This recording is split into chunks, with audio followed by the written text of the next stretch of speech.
Angkatan Laut Iran mencegat 2 kapal karena melakukan pelanggaran di Selat Hormuz. Kapal-kapal yang disita kemudian dipindahkan ke perairan teritorial Republik Islam Iran. Garda Revolusi Iran mengatakan kapal-kapal tersebut teridentifikasi sebagai MSC Francesca yang diklaim terafiliasi dengan Israel dan Epaminondas. Video yang dirilis Angkatan Laut Iran memperlihatkan pasukan bersenjata dengan penutup wajah dan mengenakan seragam memasuki kapal.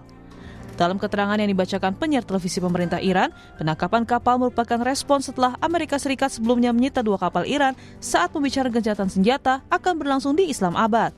Angkatan Laut Iran menegaskan setiap tindakan yang mengganggu penerapan peraturan di Selat Hormuz akan menghadapi tindakan tegas dan sesuai hukum. نیروی دریایی سپاه از توقیف 2 کشتی متخلف در تنگه هرمز خبر داد. نیروی دریایی سپاه پاسداران در راستای کنترل هوشمند تنگه هرمز امروز صبح 2 فروند کشتی متخلف به نامهای MSC فرانچسکا متعلق به رژیم صهیونیستی و شناور متخلف اپامینودس که بدون مجوز و با انجام تخلف‌های مکرر و دستکاری در سامانه‌های کمک ناوبری و به مخاطره انداختن امنیت دریانوردی قصد خروج مخفیانه از تنگه هرمز را داشتند. Penyitaan ini terjadi di tengah buntunya pembicaraan damai di Pakistan yang belum menunjukkan kemajuan. Iran menilai kurangnya itikat baik Amerika dalam negosiasi dan blokade yang dilakukan Amerika di Selat Hormuz menghambat negosiasi.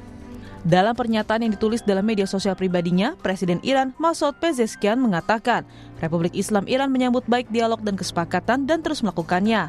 Pelanggaran komitmen, blokade dan ancaman merupakan hambatan utama bagi perundingan yang sesungguhnya.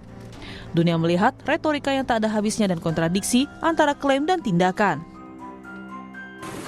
Sebelumnya, militer Amerika Serikat menahan kapal tanker MT Tiffany di perairan Samudra Hindia.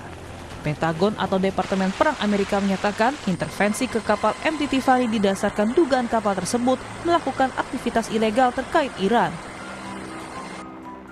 Guna melindungi kebebasan navigasi di Selat Hormuz, Inggris dan Prancis akan mengadakan pertemuan dengan para perencana militer dari sedikitnya 40 negara yang dimulai pada Rabu 22 April 2026. Dalam pertemuan ini, mereka akan membahas strategi misi pembukaan kembali Selat Hormuz dan menyusun rencana terperinci untuk melindungi kebebasan navigasi di perairan itu. Presiden Prancis Emmanuel Macron mengatakan bahwa Prancis dan negara-negara Eropa akan berupaya untuk mengembalikan perdamaian di Timur Tengah dengan fokus pada pemulihan kebebasan navigasi di Selat Hormuz. Et nous œuvrons au retour de la paix avec, je dirais, 2 questions qui sont importantes pour nos 2 pays, sur lesquelles nous avons beaucoup fait ensemble. La première, c'est celle de la liberté de navigation et tout le travail qui a été fait pour la réouverture pacifique d'Ormuz.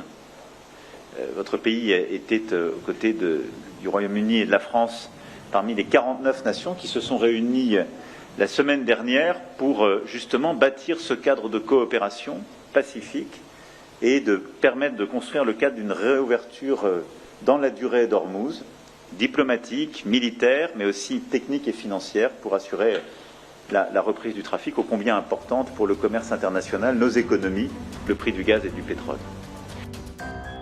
Tanda-tanda perdamaian Amerika Serikat dan Iran belum nampak. Alih-alih duduk di meja perundingan melanjutkan negosiasi yang sempat buntu, kini kedua negara itu justru saling kunci di Selat Hormuz yang merupakan salah satu urat nadi distribusi minyak dunia.